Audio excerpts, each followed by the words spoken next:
Did you get the same thing I did on the last problem? 0.00572 is equal to K sub C. This one you had to go backwards. We know K sub P is K sub C times RT delta N sub G. We have 1 mole of reactant gas and 2 moles of product gas. So delta G is 2 minus 1 is equal to a positive 1. Since we're solving for K sub C this time, we need to get that by itself. So I rearrange. K sub P divided by RT to the delta N sub G is equal to K sub C. So we plug in 0.140, then we multiply R 0.0821 liter atmosphere per mole Kelvin times 298 Kelvin, and that whole thing is to the first power. So we get 0.140 divided by 24.5, and that's equal to our new K sub C, 0.00572.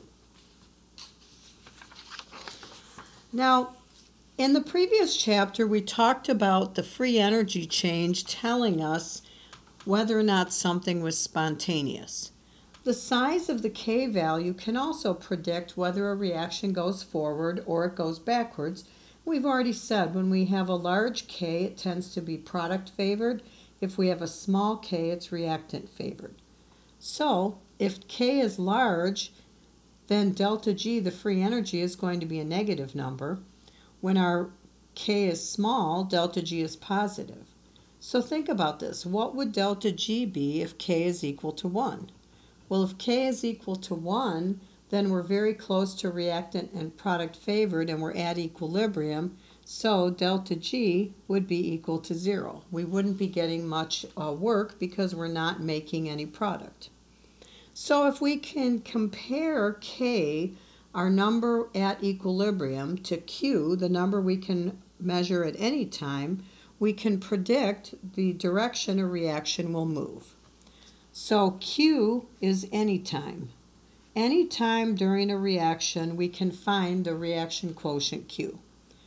When Q is equal to K, I have now reached equilibrium. So I'm at equilibrium where the reaction is moving in the forward and reverse direction at the same rate. If we calculate Q from the conditions we're provided with, and it's less than K, then the product to reactants is too small, so the reaction has to go forward and make more products to reach equilibrium, where Q is K.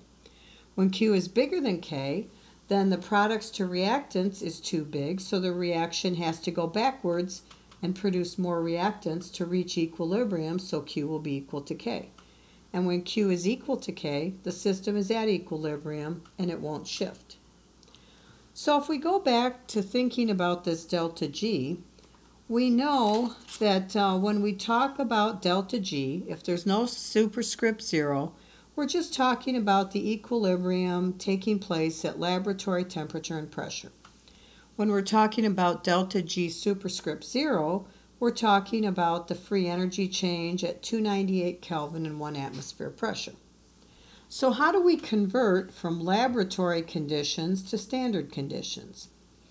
Well, laboratory conditions delta G is equal to standard conditions delta G0 plus R, the gas constant, times T times the natural logarithm of Q.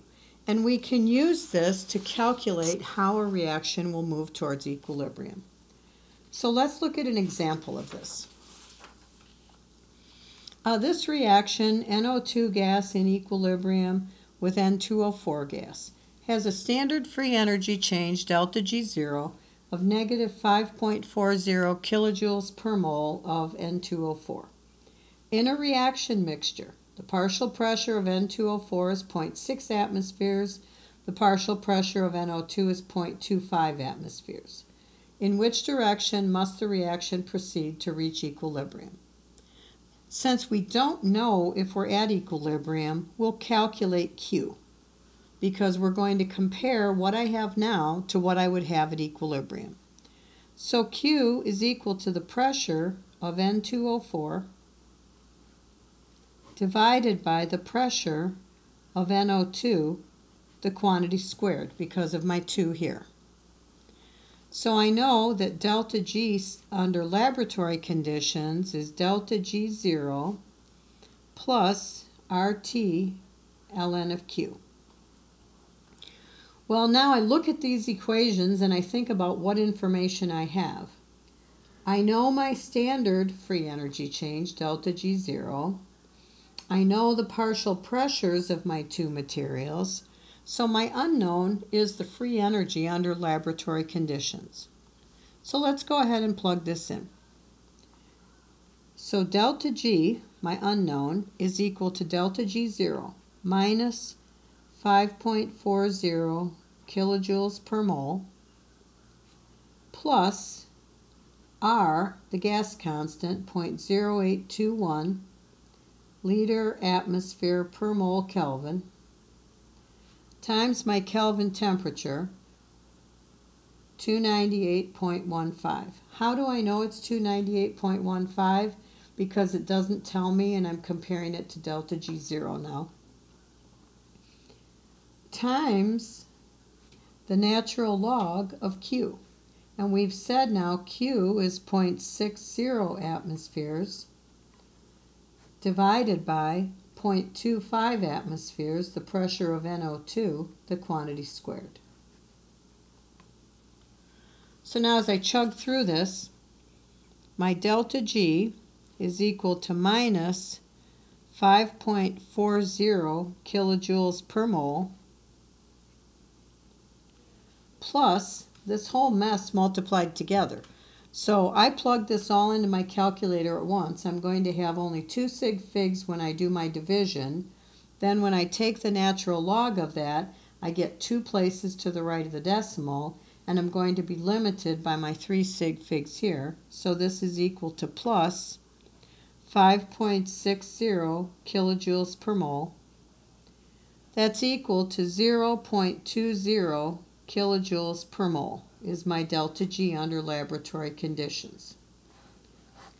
So now when I look at this, I say, well, what's this equilibrium going to do? Well, my delta G is very slightly positive, where we say we're really close to equilibrium because it's in that kind of negative 20 to positive 20 range.